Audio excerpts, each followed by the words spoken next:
So today is Palm Sunday.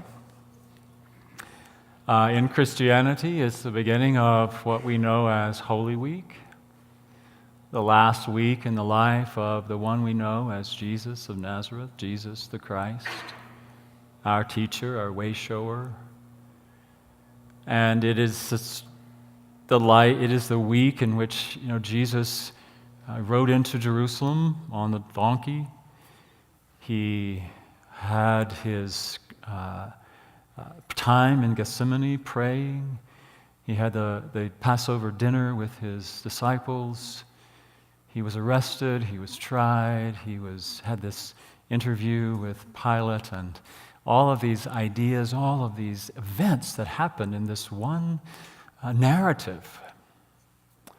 And whether or not you believe that any of that is factual, some of it is factual, maybe all of it is factual, maybe none of it is factual, there's great truth in a lot of that for us. And as I've been pondering it this week, I recognize I was kind of struck by the beautiful symbolism and the depth, the richness of the story that we are given about that last week, and how impactful it can be for us. Like the Christmas story that we interpret, we look at metaphorically and metaphysically, that we talked about that. If you were here around Christmas, I talked about that, and that every character in the Christmas narrative, every aspect of that Christmas narrative represents some aspect of us, something that goes on with each of us. And this story, this narrative of the Holy Week is no different. It represents aspects of each of us. We can find ourselves in every aspect of that story. Now, Christmas is the story of the birth of Jesus. And what we teach in Unity is that the birth of Jesus represents the embodiment of this idea, this concept that we call the Christ. That is embodied and given birth in each of us, and continues to be given birth in everyone who comes forth into this dimension, and in everything, as Richard Rohr talks about, is the Christ in manifestation. That Jesus represents that coming into the world as the example for you and me. And the birth of Jesus represents that innocence and that love coming into the world.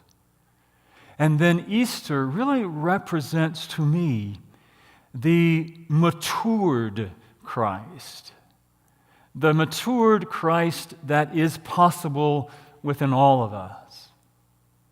The matured love. Love is a beautiful concept, a beautiful idea. The Christ is a beautiful idea. That we all say, yeah, I believe in love. Yeah, that's a great idea. Oh, yeah, I believe I'm the Christ. I believe that idea. But unless we give it form, then it really has very little meaning to us. In the book It's All God, Walter Starkey talks about that as the complement. That truth needs a complement to make it fully true.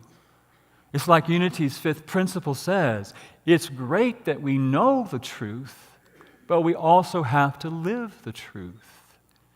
And so what I have been exploring is this idea of the Holy Week story is this idea of love, the Christ energy matured in us and living in us as represented by Jesus in the story.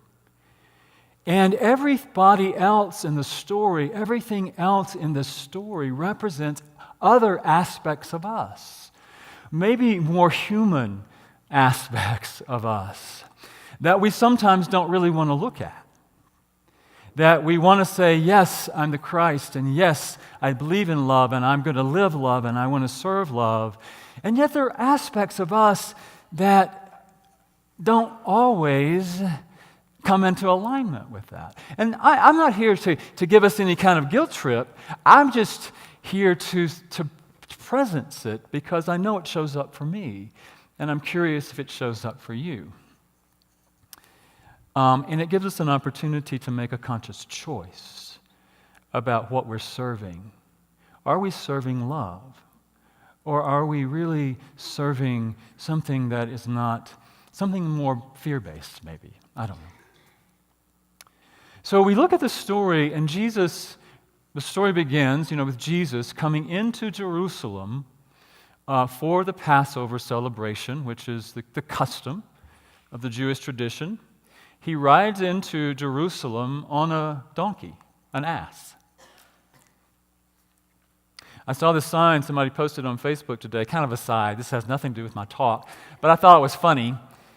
It said, if Jesus can get his ass to church on Palm Sunday, so can you. I thought it was really cute. Not that there was a church there, but I thought, well, it's kind of fun anyway. So Jesus comes into Jerusalem riding on the donkey. And really, when we look at that, Jesus is the representation of love and light. Comes in on a donkey. It's this idea of the humility of that love. The humility of love living itself, expressing itself.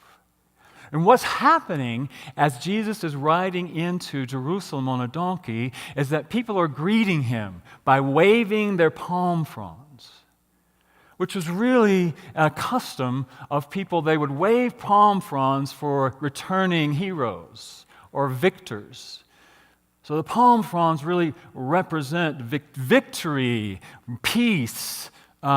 This eternal life idea was what was represented by that. Well, let's look at that a little bit. Charles Fillmore, our co-founder, says that all people, every person in the stories in the Scripture, represent either our thoughts or our feelings or something that is going on within us. So what are those people who are waving those palm fronds as the love comes into Jerusalem represent for us?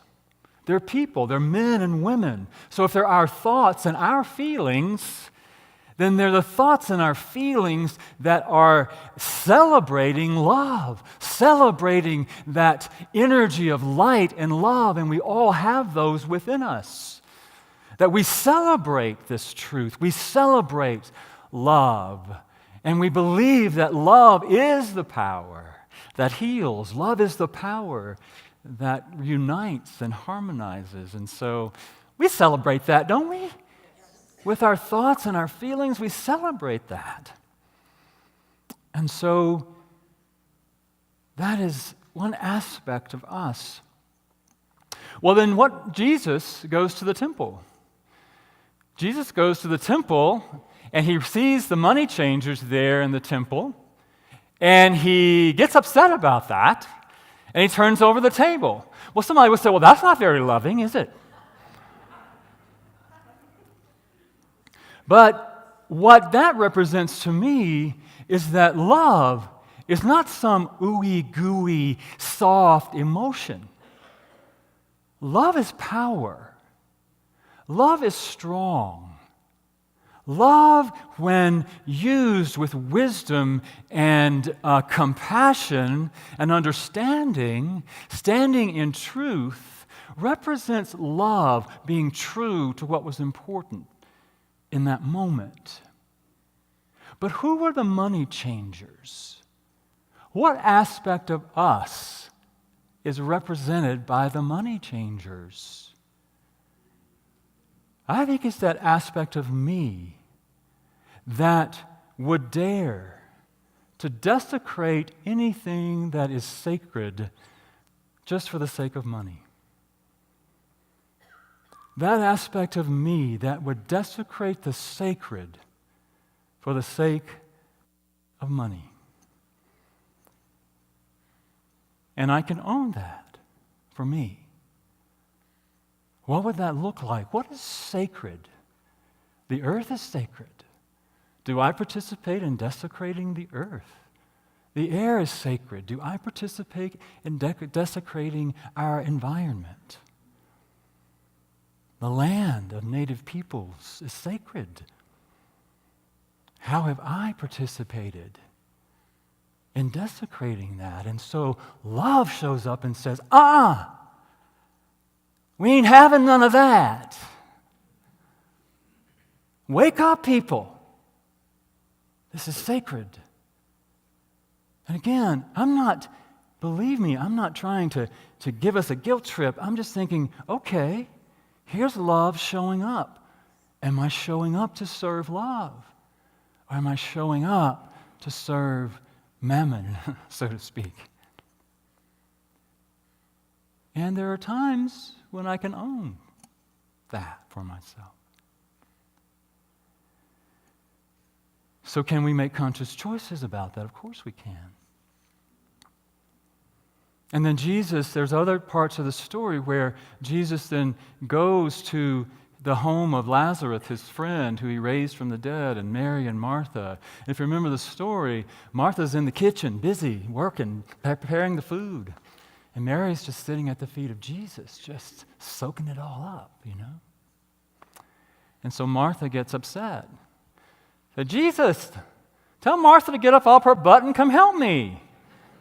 I need some help over here. And Jesus says, Mary has chosen the better path. Well, again, what aspect of us is Mary and Martha? Not that one is better than the other.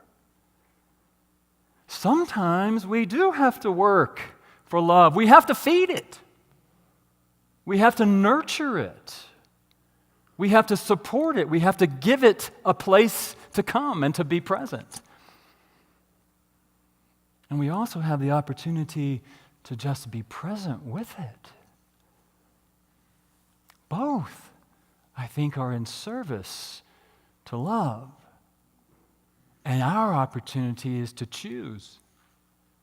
When do I need to be in action? When do I need to be doing? And when do I just need to be being? And can I bring my beingness to my doingness? Because if you're like me, sometimes I get so caught up in the doingness. And I'll tell you, I can be like Miss Martha. I can get a little frustrated and a little resentful. Right? I can be Miss Martha. Boy, I love being Mary, though. Just being in that place of, just let me be there. And all of that is fine. All of that is good. And so it's an opportunity for us to recognize, where am I? Who am I in the story? And where am I choosing consciously to be? Who am I choosing to be in this moment? And am I choosing it consciously? Because if we're not choosing to do consciously, then that's where resentment comes in sometimes. So then the story goes on, and Jesus has his supper later with the disciples. And Jesus is there, and he's giving them as the Passover meal was. Then he says, this is my body and this is my blood. Eat and drink of this. What was he really saying to them? Certainly he wasn't literal. That's cannibalism. I think what he was saying is, take this, what I've taught you. Take this love into yourself. Let me be the example to you. As he said, do this in remembrance of me. Right? And let me feed you, feed your soul, feed your spirit, feed your actions. Do as I do. Take it on. And then there's Judas. Judas, who we have taught is the evil one who betrayed Jesus. Well, Starkey in his book gives us a different perspective on that. He says, what if Judas was the one who loved Jesus the most? What if Judas, just imagine you're Judas. And you've been a part of this 12, this tribe, learning from the Master, sitting at his feet, working with him, traveling with all of them. You have this beautiful community of people that you love, and you love the leader. Imagine, that's you. And Jesus, representing love, says, well, somebody's got to do it. Somebody has got to turn me over. Somebody has got to tell the soldiers where to find me. And Judas, loving so much, he would be willing to risk his position in the group. He would be willing to risk being the outcast from his tribe, being ostracized. But there's that much love, much devotion for love. I wonder if I would be willing to do that. I wonder if there are times when I have the opportunity to really serve love in a way, and yet I'm reluctant because I'm afraid that I might be ostracized, that I might be cast out, that I might, when I stand for truth and stand for love, might no longer belong. And I'm sure there are opportunities for me to look at that, for all of us to look at that. And then Jesus is praying in the garden. And even Jesus says, "Take this cup from me. I know what's going to happen. I don't really want to go there. If there's any way possible, I don't want to do it," right? So even in our centeredness in love, when we know that we're serving the highest good, when we are focused on serving the highest good for all, there may be times when we struggle with that. We doubt. Do I really want to do this? Is this really mine to do? And then not only that, but the three disciples that he brought with him, Peter, James, and John, are asleep. They fall asleep. Well, if we look at what they represent for us, metaphysically, faith and love and discernment, how often do we allow those faculties to sort of fall asleep? When I am here to pay attention, to be alert, to be aware of how I can really serve love, there are times when my faith might wane, when I might fall asleep to my faith, when I might fall asleep to my power to discern and to make decisions that serve love, or to my power of love to be love. And so it's important for me to look at that for myself. Am I asleep? And if I am asleep, am I willing to allow love to wake me up? To wake me up to faith, to wake me up to my own power of discernment, to wake me up to my own power of love so that I can be that in the world.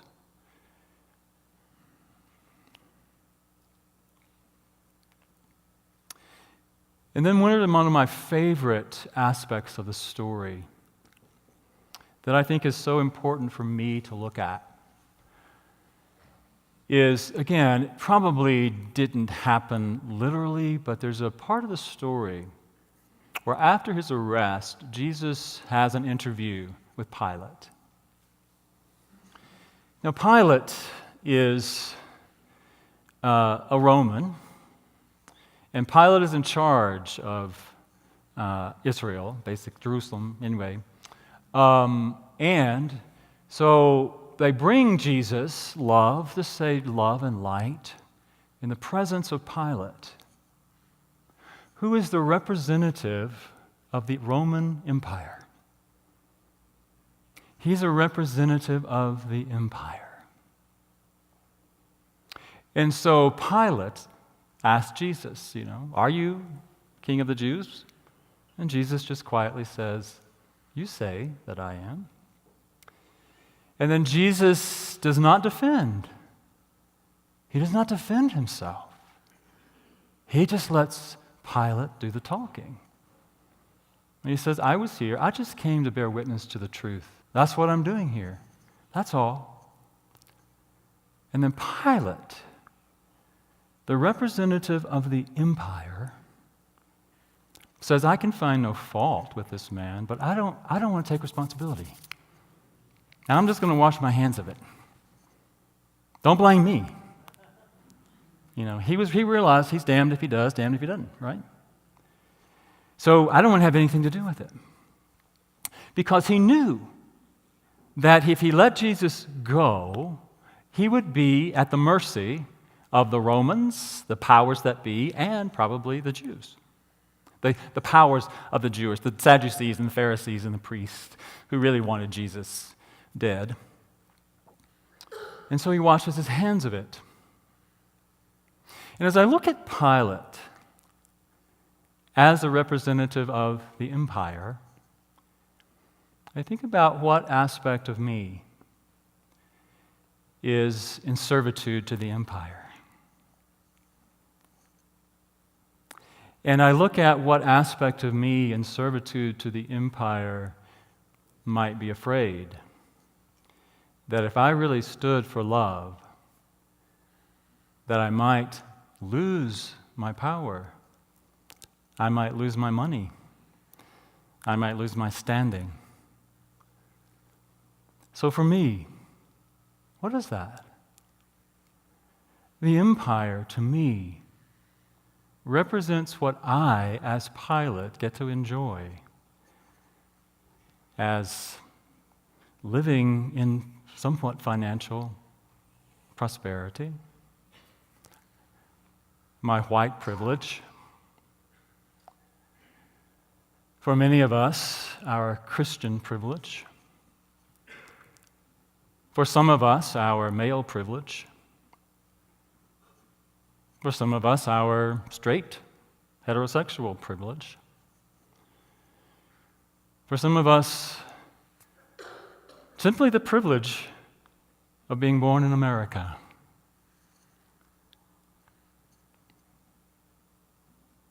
And am I willing to risk any of that or all of that to really be in service to love?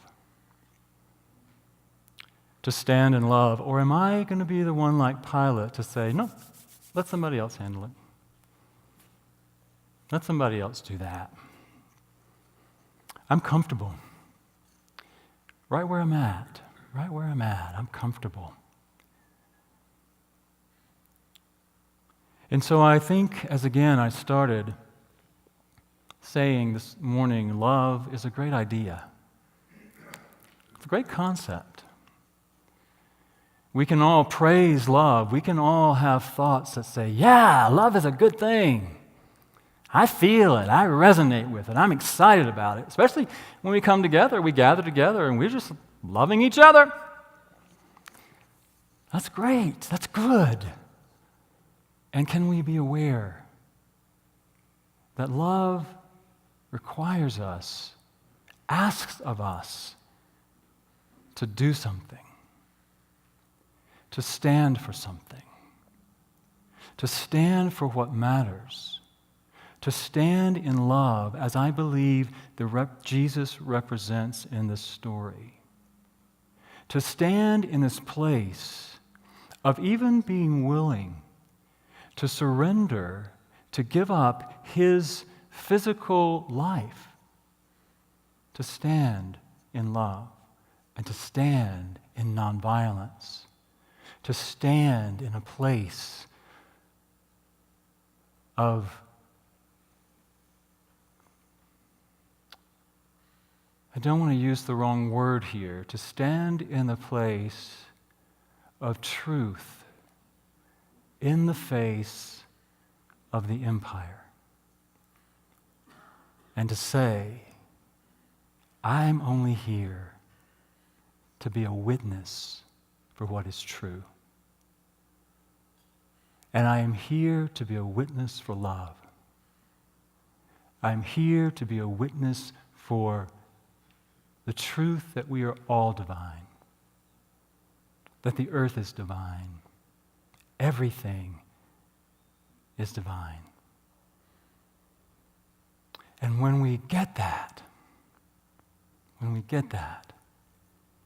we will be in service to love. Now, let me also just remind us, I'm not saying that we're going to get it, and we're going to ascend, and we're always going to do everything in service to love. That would be great. And one of these days, we might get there. What I'm saying and trying to remind myself of, and all of us of, is that every moment is a choice. To recognize those aspects of us that may be a little resistant to serving love, to being in that place of standing for truth, and to make a conscious choice not to deny those aspects of us because they're there. But when we can recognize it, when we can be aware that those aspects of us are there and calling for our attention and still choose love, I believe that is the message of Holy Week. Choose love. And don't just choose it in your mind, in your heart. Choose it in your words. Choose it in your actions. Do something in service to love as we make that conscious choice.